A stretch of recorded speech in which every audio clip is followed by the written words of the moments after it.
गुरु प्यारी साध संगत जी, राधा स्वामी जी। प्यारी साध संगत जी, आप सभी के भीतर बैठे कुल मालिक को प्रणाम। आप सभी को प्रणाम। संगत जी, आज के इस रूहानियत भरे सत्संग में स्वामी जी महाराज की वाणी ली गई है। यह वाणी बड़ी ही अनमोल वाणी है। यह कोई साधारण वाणी नहीं है। यह वाणी मन को नहीं, शरीर को नहीं, संसार को नहीं, बल्कि उस सुरत को पुकारती है जो जन्मों जन्मों से अपने असल घर को भूले बैठी है। आज का यह उपदेश कोई सांसारिक उपदेश नहीं है। इसलिए रूहानी मार्ग पर चलने वाले सभी सत्संगियों से यह विनती है, सुरत की पुकार से भरे आज के इस खास रूहानियत भरे सत्संग को अंत तक जरूर श्रवण करें। आइए आज के सत्संग की ओर बढ़ते हैं। आप आत्मा को जगाते हुए फरमाते हैं, सुरत सुन बात री, तेरा धनी बसे आकाश। आप किसी शरीर से बात नहीं कर रहे, मन से बात नहीं कर रहे, सीधे आत्मा को पुकार रहे हैं। जैसे कोई बड़े लंबे समय से किसी सोए हुए व्यक्ति को प्रेम से जगाता है, ठीक वैसे ही आप आत्मा को पुकारते हुए कहते हैं, ऐ सुरत, मेरी बात सुन, रुक जा, ठहर जा। तू जिसे खोज रही है वह कहीं दूर नहीं है। तू जिसे पाने के लिए भटक रही है वह किसी दिशा में नहीं बैठा है। तेरा धनी, तेरा प्रियतम, तेरा परमात्मा तेरे ही अंतर के आकाश में बैठा हुआ है। ध्यान देने वाली बात यह है, आप हमें उस मालिक को कहीं बाहर खोजने का उपदेश नहीं देते, कहीं बाहर जाकर उसे ढूंढने का उपदेश नहीं देते, बल्कि कहते हैं, तेरा धनी बसे आकाश। अब यह कौन सा आकाश? क्या यह वह आकाश है जिसे हम अपनी इन आंखों के द्वारा रोज निहारते? वह नीला आकाश, बाहर का आकाश, तारों भरा आकाश? नहीं, यह अंतर का आकाश है। वह आकाश है जहां विचार नहीं पहुंचते, जहां मन की दौड़ खत्म हो जाती है, जहां पहुंचकर आत्मा पहली बार अपने असल की पहचान कर पाती। संगत जी, आप बार बार आकाश शब्द क्यों बोलते हैं? क्योंकि आकाश का कोई किनारा नहीं होता, उसकी कोई दीवार नहीं होती, कोई सीमा नहीं होती। आत्मा का वास्तविक घर भी ऐसा ही है, असीम है, अनंत है, अखंड है। लेकिन हुआ क्या? सुरत उस असीम आकाश को छोड़कर सीमाओं में बंध गई, और जब सुरत सीमाओं में अटक जाती है तब उसे अपना वास्तविक स्वरूप याद नहीं रहता, अपने असल की पहचान नहीं रहती। यही कारण है संत सबसे पहले सुरत को जगा रहे हैं। उसे कोई नया ज्ञान नहीं दे रहे, उसे कोई नई वस्तु नहीं दे रहे, केवल उसे याद दिला रहे हैं, तू अपने असल को भूल गई है, बस तू भूली हुई है। जिसे तू खोज रही है वह खोया नहीं है, जिसे तू पाना चाहती है वह तुझसे दूर नहीं। जिसके लिए तेरे भीतर इतनी बेचैनी है, प्यास है, तड़प है, वह तेरे ही भीतर मौजूद है। कभी कभी आत्मा के भीतर एक ऐसी अजीब सी खिंचाव पैदा होती है जिसका कोई कारण नहीं होता, कोई संसारिक बात नहीं होती, लेकिन भीतर लगता है जैसे कोई बुला रहा है, कोई पुकार रहा। संगत जी, यही पुकार संतों ने भी सुनी। यही पुकार सुनकर संत महापुरुष अपने भीतर उतरे, और वही पुकार आज वाणी के माध्यम से हमारी आत्मा तक भी पहुंचाई जा रही। सुरत सुन बात री, पहले ही शब्द इतने प्रेम से भरे हैं, इतनी करुणा से भरे हैं, जैसे कोई बड़े लंबे समय बाद अपने बिछड़े हुए मित्र को पहचान कर कहे, अरे तू यहां है, मैं तो कब से तेरा इंतजार कर रहा था। परमात्मा का आत्मा का संबंध भी ऐसा ही है। आत्मा को लगता है वह परमात्मा को खोज रही है, लेकिन सच्चाई तो यह है, परमात्मा भी उतनी ही प्रतीक्षा कर रहा है, उतना ही हमारे इंतजार में बैठा हुआ। परमात्मा भी यही चाहता है कि सुरत मन की पकड़ से निकलकर उसके पास आ जाए। एक बार अंतर की आकाश की ओर देख ले, एक बार अपने असल की पहचान कर ले। जिस दिन सुरत सचमुच भीतर मुड़ जाती है, उस दिन ही परिवर्तन आना शुरू हो जाता। सुरत का भीतर मुड़ना, भीतर की दिशा को बदलना, क्योंकि जब तक सुरत बाहर देखती है तब तक उसे बाहर का जगत ही सत्य दिखाई देता, और जिस दिन सुरत भीतर देखना शुरू करती है उस दिन उसे असल की समझ आनी शुरू होती। हम बड़े अरसे से बाहर देखते आए हैं, इसलिए हम अभी तक बाहर के जगत से ही परिचित हो पाए, और हमारा जीने का जो ढंग है, दिनचर्या है, ये सब हमें बाहर की तरफ ही रखती, हमारे ख्याल को बाहर ही बाहर जोड़े रखती। अगर कुछ खाली समय हमारे पास मौजूद हो भी, तब भी उस समय को भरने के लिए, उस समय हमारी सुरत को बाहर रखने के लिए आज टेलीविजन और मोबाइल फोन मौजूद है। हमारे पास जरा भी खाली समय नहीं है कि हम अपने भीतर उतर सके, और अगर कोई खाली समय है तो उस समय को भी हम फोन या टेलीविजन में बर्बाद कर देते। हमें चाहिए हम अपने भीतर देखना शुरू करें। बेचैनी तो जरूर होगी, भीतर देखने का, भीतर जाने का दिल तो नहीं करेगा, लेकिन अगर एक बार के लिए भी अपने इस मन के पार के जगत का दर्शन कर लो, फिर यह मन कूड़ लगना शुरू हो जाए, इसकी बातें कूड़ लगनी शुरू हो जाएंगी, और इसके पीछे पीछे बाहर इस संसार में भटकने की जरूरत नहीं रह जाएगी। अगर अंतस में कोई अनुभव प्राप्त ही ना हो, अंतस में आनंद है इसका पता ही ना हो, तो जीव के पास केवल यही चारा रह जाता है कि वह बाहर ही बाहर भटकता रहे, बाहर के स्वादों का आशिक बना रहे, बाहर ही सुख की खोज करे, बाहर ही परमात्मा की खोज करे। इसलिए संत महात्मा हमें बार बार समझाते हैं, प्यारे, भीतर मुड़ने के लिए मालिक की कृपा का होना बड़ा जरूरी है। अगर वह परमात्मा हमें अपने अंतस का कोई रूहानी अनुभव प्राप्त ना करवाए, तब फिर हमारे भीतर अंतस में उतरने की चाह भी नहीं होगी। जो भी भीतर मुड़ते हैं, जब उस आनंद का स्वाद चखते हैं तो कुदरती भीतर मुड़ना शुरू हो जाते, फिर उस आनंद के स्वाद को छोड़ नहीं पाते। बाहर के सब स्वाद भीतर के स्वाद के सामने फीके पड़ जाते, लेकिन फिर भी अगर अंतस के आनंद को बयान करना हो तो उसे बयान नहीं किया जा सकता। यह तो गूंगे का गुड़ है, जो इसे चखता है वही इसका स्वाद जानता है, लेकिन दूसरे को बता नहीं सकता।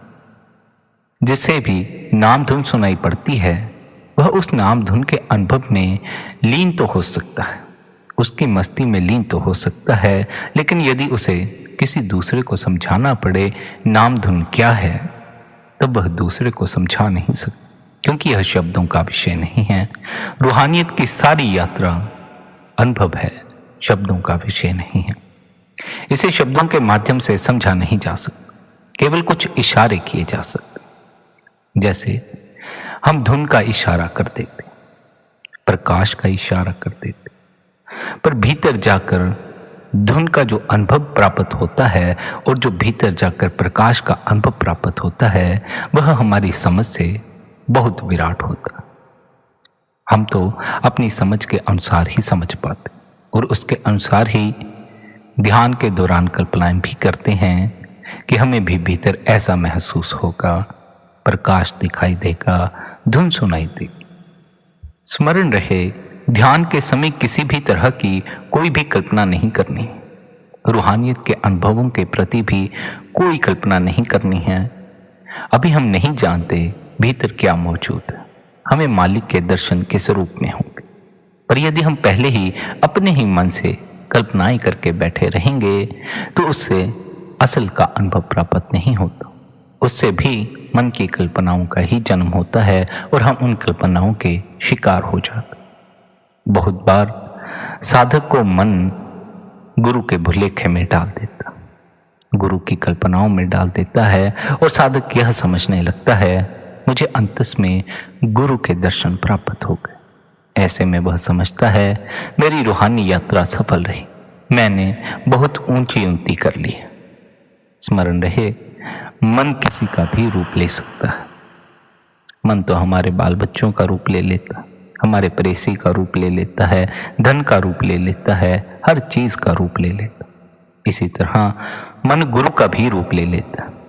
यदि कोई साधक मन द्वारा निर्मित की गए गुरु के प्रकट रूप को ही सत्य समझ ले और वहीं ठहर जाए तो उसकी यात्रा रुक जाती। हमें अंतस के मार्ग पर बड़े सावधान होकर चलना होगा। मन क्षण क्षण यह कोशिश करेगा कि हमारी यात्रा पूरी ना हो सके। हर पड़ाव पर कोशिश करेगा, चाहे हम कितना ही ऊपर उठ जाएं, फिर भी यह अपनी कोशिश बंद नहीं करेगा। इसलिए हमें चाहिए हम अपना ध्यान मालिक की ओर रखें, मन की शरारतों की ओर ना रखें। हमारा ध्यान जिस तरफ होगा उसी तरफ हम विकास करेंगे। अगर हमारा ध्यान मालिक की ओर है तो मालिक अपने आप ही हमारे लिए सारे रास्ते खोल देंगे।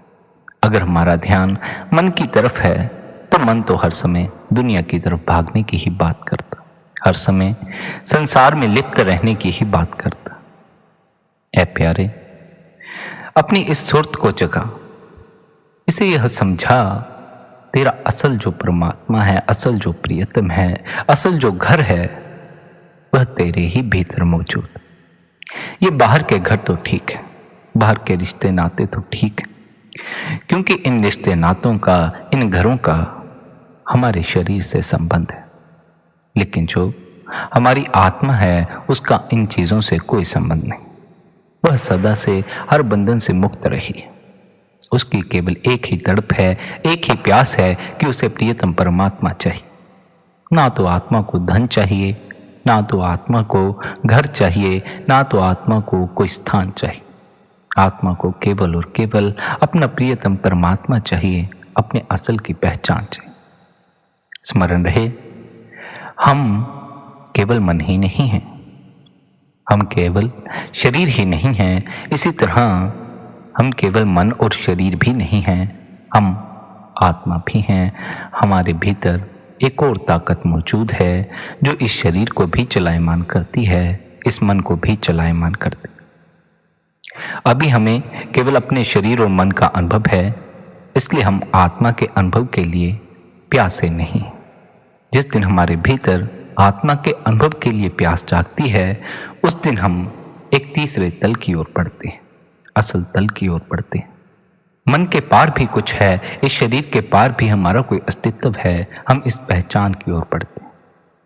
जो भी साधक अपनी आत्मा की पहचान कर लेता है वह देह और मन के बंधन से मुक्त हो जाता, देह और मन की पीड़ा से मुक्त हो जाता है, काल के शिकार होने से बच जाता। गुरु के ऐसी रूहें सचखंड में प्रवेश करती। फिर जो रूहें मन की ही शिकार बनी रहती हैं, मन के अधीन होकर संसार में ही उलझी रहती हैं, ऐसी रूहें काल का शिकार हो जाती। काल उन्हें फिर से जन्म मरण के चक्कर में फंसा देता है और वे रूहें बार बार दुख भुगतने के लिए इस संसार में आती रहती। ऐसा नहीं है कि इस संसार में केवल दुख ही है, इस संसार में सुख के लम्हे भी मौजूद हैं। पर ऐसा भी है कि इस संसार में दुख को सदा के लिए मिटाया नहीं जा सकता। हर एक जीव के जीवन में, चाहे वह संत महात्मा ही क्यों ना हो, चाहे उसने अपने भीतर कुल मालिक परमात्मा का दर्शन ही क्यों ना कर लिया, फिर भी उनके सांसारिक जीवन में कोई ना कोई दुख, कोई ना कोई कष्ट बना ही रहता। कर्मों का खेल है, कर्मों का हिसाब है, सबको चुकाना ही पड़ता।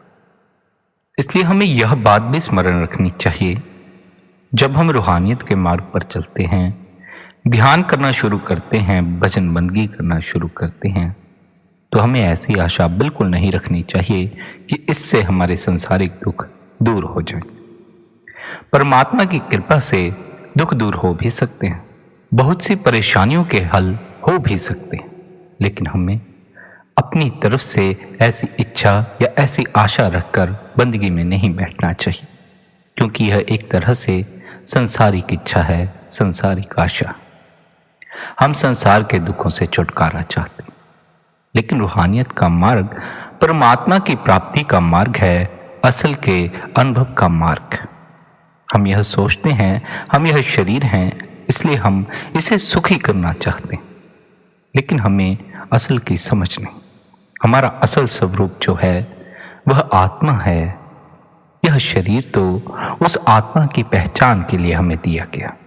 पर हमने इस शरीर को सत्य समझ लिया और आत्मा को बिल्कुल ही भूले बैठे, अपने असल स्वरूप को बिल्कुल भूले बैठे। ऐसे में हम इस शरीर के सुखी होने की ही कामना लेकर बंदगी करना शुरू कर देते। हमने इस शरीर के सुखी होने की कामना लेकर बंदगी में नहीं बैठना, हमने तो अपनी आत्मा की प्राप्ति के लिए बंदगी में बैठना है, आत्मा और परमात्मा के मिलन के लिए बंदगी में बैठना।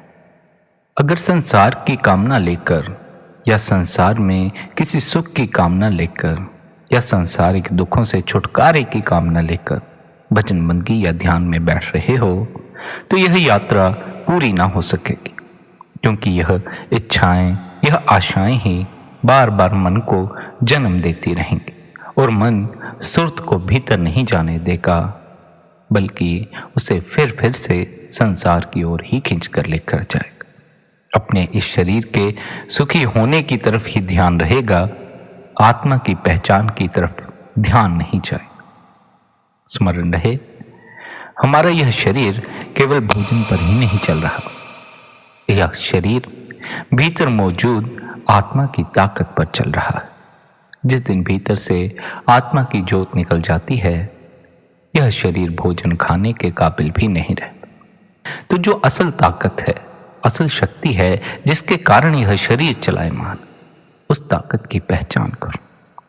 वह ताकत आत्मा की ताकत है, आत्मा की पहचान करो। जिस दिन आत्मा की पहचान होती है उस दिन संसार के सभी दुख फीके लगने शुरू हो जाते। ऐसा नहीं, दुख दूर हो जाते।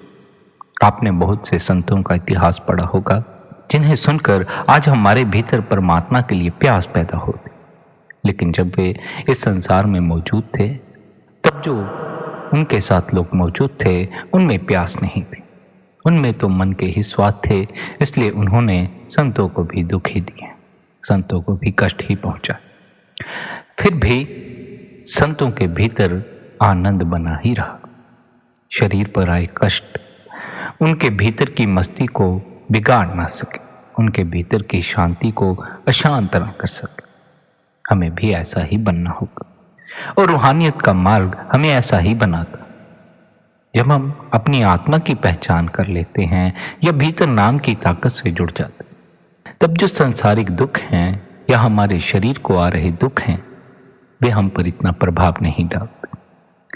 तब वे हमारे भीतर की शांति को बिगाड़ नहीं पाते और हम जितना शांत होते हैं, समाधान उतनी आसानी से मिलता।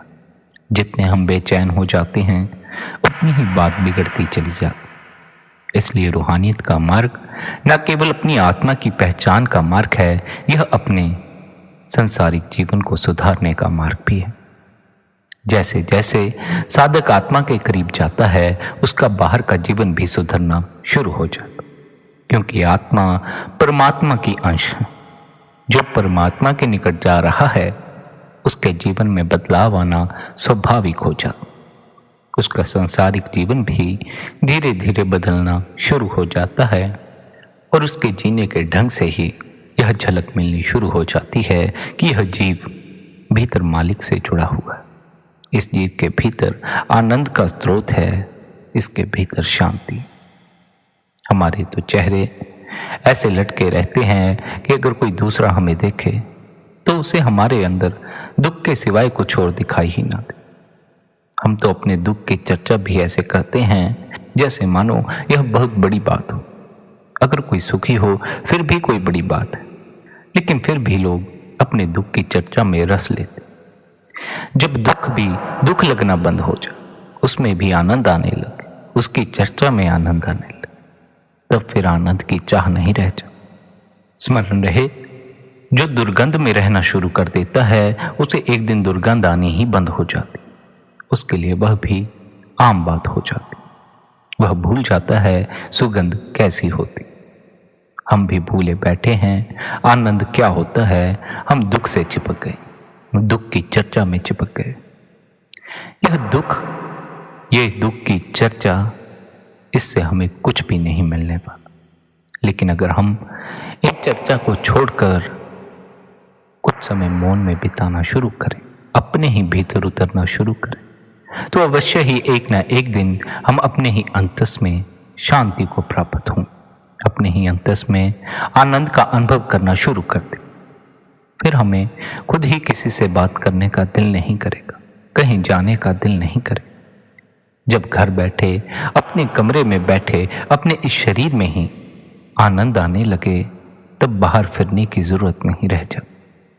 हम इस संसार में फिरते हैं, नए नए काम करते हैं, नए नए रिश्ते बनाते हैं, ताकि हमारे भीतर यह जो दुख है इसकी हमें याद ना आए, यह हमें भूलता रहे। संत हमें समझाते हैं, प्यारे, मन में जो दुख है, जब तक तू इसे भूलने की कोशिश करेगा, इसे अनदेखा करेगा, तब तक यह मन मौजूद ही रहेगा। इसे जितना अनदेखा करो, यह उतना ही बढ़ता चला जाता। और जब हम इस मन की बुरी आदतों को अनदेखा कर देते हैं, तो वे आदतें और भी ज्यादा मजबूत हो जाती। इसलिए संत हमें इस मन को देखने का उपदेश देते, इसके साक्षी बनने का उपदेश देते।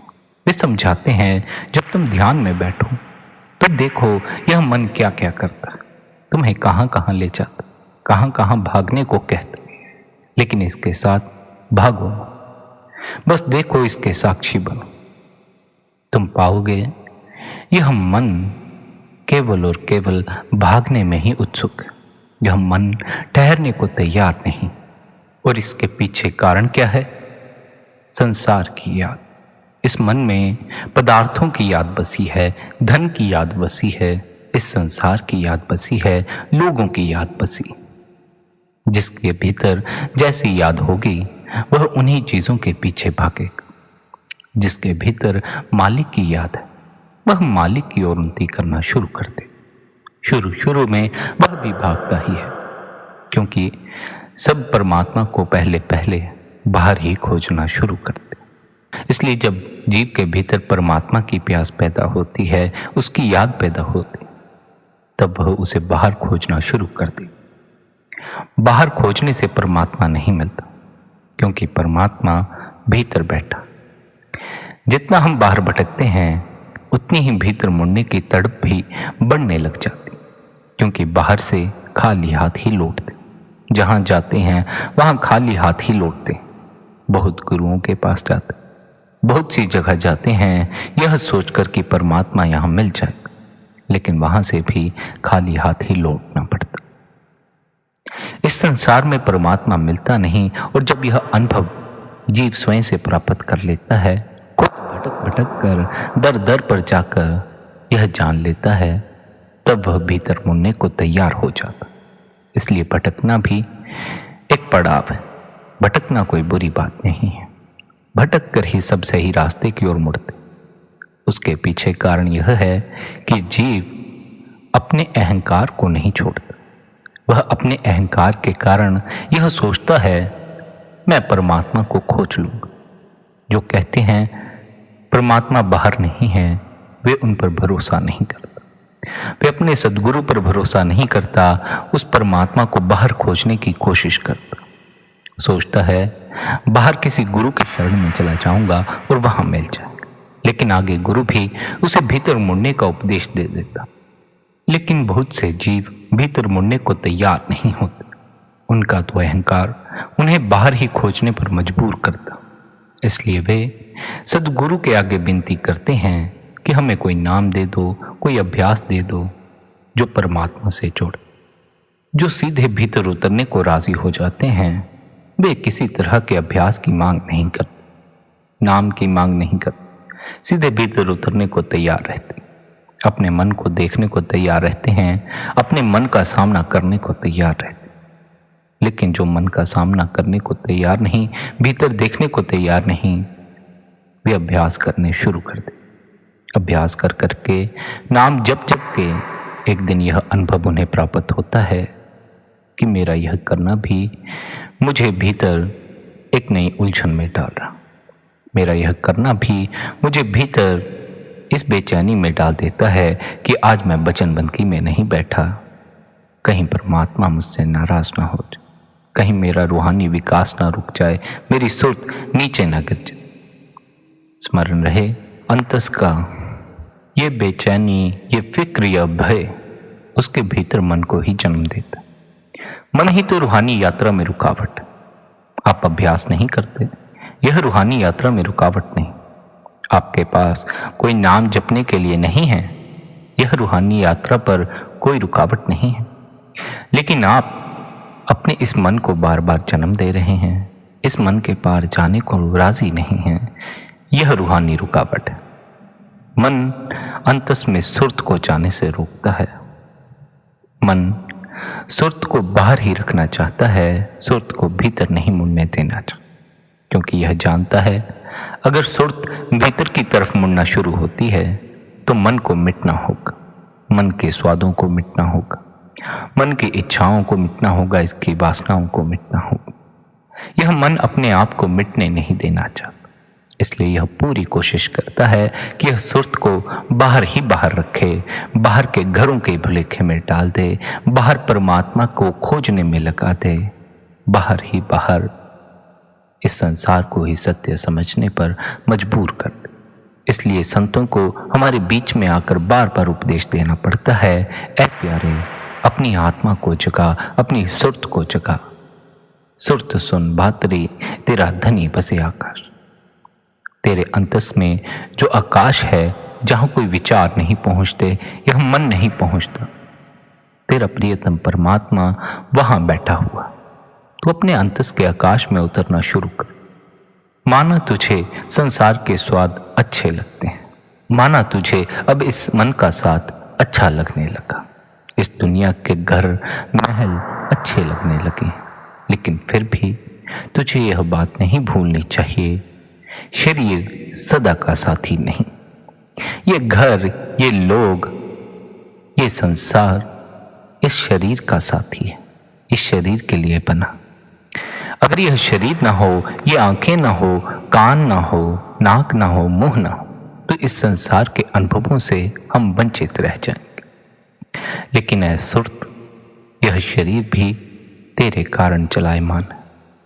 तू भीतर मौजूद है तो यह शरीर चल रहा है, मन चल रहा है। तेरी मौजूदगी का फायदा उठाकर, तेरी मौजूदगी से ही, तेरी ताकत से ही यह मन तुझे संसार में भटकाए जा रहा। तो स्मरण कर कि तू मालिक है, तू गुलाम नहीं। मन कहता है यहां जाओ तो इसके पीछे पीछे वहां भागती, मन कहता है यह करो तो इसके पीछे पीछे वह करती। ऐ सुर्त, तू मालिक है, तूने मन को उपदेश देना है, मन ने तुझे उपदेश नहीं दे। तूने वह नहीं करना जो मन कहता है, मन ने वह करना है जो तू कहती है। अगर तू संसार की ओर बहना चाहती है तो मन तुझे संसार की ओर लेकर जाएगा, यह तेरा गुलाम।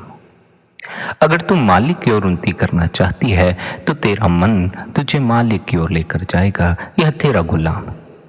लेकिन तू इसकी गुलाम मत बन और इस मन से लाभ उठा, इसे परमात्मा की ओर लेकर जा, अपनी उन्नति मालिक की ओर कर। यह मन जब तक दुनिया की बातें करता रहेगा, तुझे असल का अनुभव प्राप्त नहीं होगा, सत्य की प्राप्ति नहीं होगी। इसलिए तुझे चाहिए तो निरंतर अपने इस मन को इन विचारों, इन वासनाओं से खाली करना शुरू कर दे। रोज ध्यान में बैठ। ध्यान में बैठने का अर्थ कुछ करना नहीं, न भीतर कोई जाप करना, न शरीर द्वारा कोई अभ्यास करना, न कुछ सोचना, न कोई कल्पना करना। ध्यान तो केवल बैठना है। जब बैठ गए तो देखो कैसे शरीर धीरे धीरे सुन्न होता जाता, देखो कैसे भीतर मन बोलता है और धीरे धीरे चुप होता जाता, देखो कैसे पहले भीतर अंधकार ही अंधकार था और निरंतर अभ्यास से भीतर धीरे धीरे प्रकाश प्रकट होना शुरू हो जाता। इसलिए संगत जी, आप सभी से यह खास विनती है कि रोज कुछ समय निकालकर ध्यान में जरूर बैठें। कुछ करने के लिए नहीं, बल्कि अपने भीतर जो कुछ हो रहा है उस सब के साक्षी हो जाना। पहले ध्यान शरीर पर होगा, शरीर से हटकर धीरे धीरे मन पर जाएगा, फिर मन से हटकर धीरे धीरे भीतर और गहरे जाएगा। ऐसी अवस्था में संसार की याद नहीं रहती, शरीर का भी स्मरण नहीं रहता। और ऐसा अनुभव ही हमें बार बार भीतर मुड़ने पर प्रेरित करता है।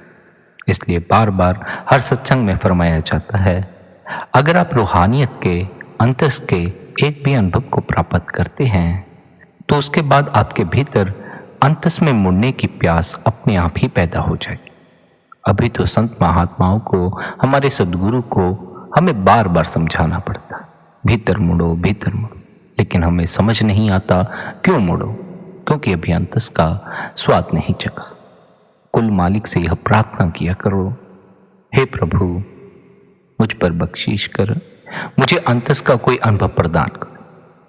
संसार की चीजें मांगने से बेहतर है अंतस की प्यास मांगो।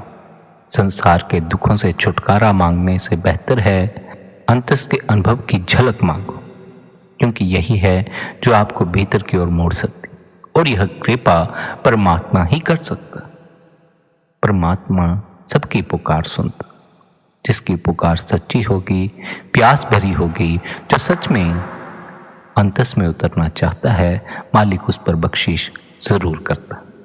लेकिन जिनके भीतर है तो संसार की चाह, पर क्योंकि खुद से पूरी नहीं कर पा रहे, इसलिए परमात्मा का सहारा लेना चाहते। वे स्मरण रखें, परमात्मा मूर्ख नहीं है। वह अंतस में बैठा है और अंतस में बैठा ही देख लेता है हमारे भीतर खोट है या हमारे भीतर प्यास है, हमारे भीतर असल चाह किस चीज की। अंतस के अनुभव सच्चे प्यासे को ही प्राप्त होते, मालिक के बख्शीश उस पर ही होती। भीतर का मार्ग यूं तो बड़ा ही कठिन मार्ग है, पर यदि परमात्मा की कृपा हो जाए, उसका सहारा मिल जाए, फिर यह मार्ग जरा भी मुश्किल नहीं। इसलिए परमात्मा पर भरोसा रखो। हम सब परमात्मा पर वैसे भी विश्वास करते। जब हमारे पास गुरु नहीं थे तब भी हमारा परमात्मा पर अकारण विश्वास था। गुरु मिलने के बाद विश्वास थोड़ा और मजबूत हो जाता। गुरु के ऊपर अगर भरोसा है तो गुरु के भरोसे पर अपने अंतस में बैठे मालिक पर भरोसा करो, और उस भरोसे पर उसकी रजा में जीना शुरू करो। उसके भरोसे पर ध्यान में बैठना शुरू करो, भजन बंदगी में बैठना शुरू करो। अभी भीतर कुछ महसूस नहीं होता, फिर भी फिक्र मत करो, बैठो, इंतजार करो, परमात्मा जरूर कृपा करेगा। स्मरण रखो, बीज को वृक्ष बनने में और फल देने में समय लगता है, लेकिन इसका अर्थ यह नहीं होता कि धरती में बोया गया बीज कोई परिणाम नहीं दे रहा।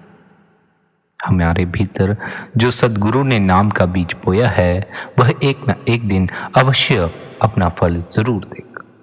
अभी वह बीज जमीन में बोया है, इसलिए दिखाई नहीं पड़ता, लेकिन इसका अर्थ यह नहीं प्रक्रिया बंद हो गई। प्रक्रिया में समय लगता। पहले बीज अंकुरित होता है, फिर जमीन से बाहर आता है, फिर कहीं जाकर वृक्ष बनता है, और फिर कहीं जाकर फल लगते हैं। नाम का बीज सद्गुरु ने भीतर बोया है। अब हमें निरंतर उसे बंदगी का पानी देना है, ध्यान का पानी देना। जब हम रोज ध्यान द्वारा नाम के बीज की संभाल करनी शुरू कर देंगे, धीरे धीरे वह एक दिन अपने फल को जरूर प्रकट करेगा। फल के रूप में हमारी आत्मा का मिलन परमात्मा से हो जाता, और यह मिलन इतना आनंद से भरा है, इसका बयान नहीं किया जा सकता। इसे खुद ही अनुभव किया जा सकता है। इसलिए आप सभी से यह विनती है, मालिक ने आपको यह मनुष्य का जामा दिया है, इसका लाभ जरूर उठाएं। संसार में जो करना है करें। बहुत कुछ आप पहले भी कर रहे हैं, आगे भी करने की तैयारी कर रखी होगी, लेकिन एक बार अपने अंतस का अनुभव भी जरूर प्राप्त करना।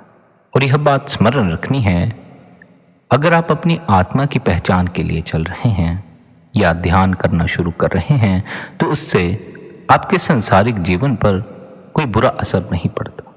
उससे भी आप संसार में रहते हैं, लेकिन ध्यान द्वारा आप संसार में आनंद से रह सकते हैं, शांति से रह सकते हैं।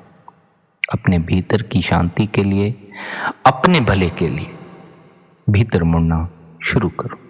कुछ समय निकालकर ध्यान में बैठना शुरू करो।